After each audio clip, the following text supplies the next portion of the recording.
Thiruvananthapuram Neyyar dam കുടുംബാരോഗ്യ കേന്ദ്രത്തിൽ നാട്ടുകാരുടെ പ്രതിഷേധം. രോഗികളെ നോക്കാൻ ഡോക്ടറില്ലെന്ന് ചൂണ്ടിക്കാട്ടിയാണ് പ്രതിഷേധം. ഇന്നും നാളെയും ഉച്ചയ്ക്ക് ശേഷം OP ഉണ്ടായിരിക്കില്ലെന്ന അറിയിപ്പ് മെഡിക്കൽ ഓഫീസർ അറിയിച്ച ശേഷം മെഡിക്കൽ ഓഫീസർ പോയെന്ന് നാട്ടുകാർ ആരോപിക്കുന്നു. ആശുപത്രിയിൽ ഡോക്ടറില്ല. 12 വർഷത്തിൽ കൂടുതലായി റൺസി മേഡം ഇവിടെ ഉണ്ടായിരുന്നിട്ട് റൺസി മേഡത്തിന് എങ്ങനെ രീതിയാലും വരണമുണ്ട്, വന്നേ പറ്റുള്ളൂ. 1000 ചിലവാനം ജനം ഇവിടെ വന്നു പോവുകയാണ്. മഴയാണ്, മഴയത്ത് തിങ്ങിക്കൂടുന്ന ആളുള്ള സമയമാണ്. ഞാൻ സ്ഥിരം ഇവിടെ വന്നു പോവുകയാണ്.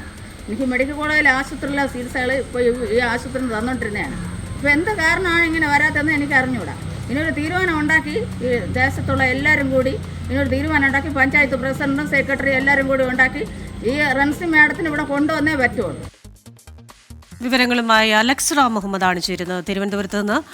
അലക്സേ, ഗുഡ് ഈവനിങ്. ഇത്തരം സംഭവങ്ങൾ മുൻപും ഉണ്ടായിട്ടുണ്ടോ? ഇന്നും നാളെയും ഉച്ചയ്ക്ക് ശേഷം OP ഉണ്ടായിരിക്കില്ലെന്ന് പറഞ്ഞ് മെഡിക്കൽ ഓഫീസർ ഒരൊറ്റ പോക്കാണ്. എന്താണ് ഇത്തരത്തിലൊരു പോക്കിന്റെ കാരണം?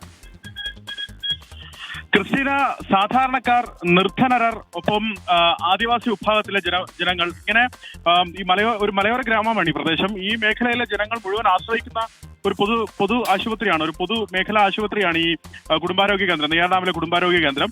വലിയ തോതിൽ രോഗികൾ അവിടേക്ക് എത്തുന്നതാണ്. സാംക്രമിക രോഗങ്ങൾ, പകർച്ചവ്യാധികളടക്കം പടരുന്ന ഒരു പശ്ചാത്തലമുണ്ട്. പനിയും ഡെങ്കിപ്പനിയും എലിപ്പനിയും ഒക്കെ വിവിധയിടങ്ങൾ റിപ്പോർട്ട് ചെയ്യുന്ന സാഹചര്യമുണ്ട്. ആളുകൾ രാവിലെ മുതൽ തന്നെ വലിയ ക്യൂ നിന്ന് OP എടുത്ത് കാണിക്കുന്ന ഒരു ആശുപത്രിയാണ്. ആ ആശുപത്രിയിലാണ് ഉച്ചയ്ക്ക് ശേഷം OP ഇല്ല എന്നറിയിച്ച് മെഡിക്കൽ ഓഫീസർ ഇന്നും നാളെ OP ഇല്ല എന്നറിയിച്ച് ആശുപത്രിയിൽ നിന്ന് പോയിരിക്കുന്നത്. മനസ്സിലാക്കുന്നത് ഈ മെഡിക്കൽ ഓഫീസർ ഉൾപ്പെടെ 3 ഡോക്ടർമാർക്കാണ് ആശുപത്രിയിൽ ഡ്യൂട്ടിയിലുള്ളത്. അതിൽ ഒരാൾ മെഡിക്കൽ ലീവിലാണ്, മറ്റൊരാൾ ഇന്ന് അവധിയിലാണ്. പിന്നെ ഡ്യൂട്ടിയിൽ ഉണ്ടായിരുന്നത് ഈ മെഡിക്കൽ ഓഫീസറാണ്. ഉച്ചവരെ അവർ അവിടെ ഉണ്ടായിരുന്നു. അതിനുശേഷം ഉച്ചയ്ക്ക് ശേഷമാണ് OP ഇല്ല എന്നറിയിച്ച് മെഡിക്കൽ ഓഫീസർ പോയത്. ഇന്നും നാളെ OP ഇല്ല എന്നറിയിച്ച് പോയതിനെ തുടർന്ന് നാട്ടുകാർ പ്രതിഷേധിച്ചു. കോൺഗ്രസിന്റെ നേതൃത്വത്തിലായിരുന്നു പ്രതിഷേധം നടത്തിയത്. ഏതാണ്ട് 1 മണിക്കൂറോളം നടത്തിയ പ്രതിഷേധം അതിനൊടുവിൽ DMOയുമായി ബന്ധപ്പെടുന്നു. DMOയുമായി നടത്തിയ ചർച്ചയ്ക്കൊടുവിൽ ഇനി ഇങ്ങനെ ഒരു വിഷയം ആശുപത്രിയിൽ ഉണ്ടാകില്ല എന്ന ഉറപ്പ് ലഭിച്ചതിനെ തുടർന്നാണ് ഈ പ്രതിഷേധത്തിൽ നിന്ന് ഇവർ പിന്മാറിയത്. നാട്ടുകാരെ അടക്കം വലിയ രീതിയിൽ ഇത് കുഴയ്ക്കുന്നുണ്ട്. അതായത് ഇവിടെ ഡോക്ടറില്ല എങ്കിൽ വലിയ രീതിയിൽ ബുദ്ധിമുട്ടാകുന്നത് സാധാരണക്കാരാണ്.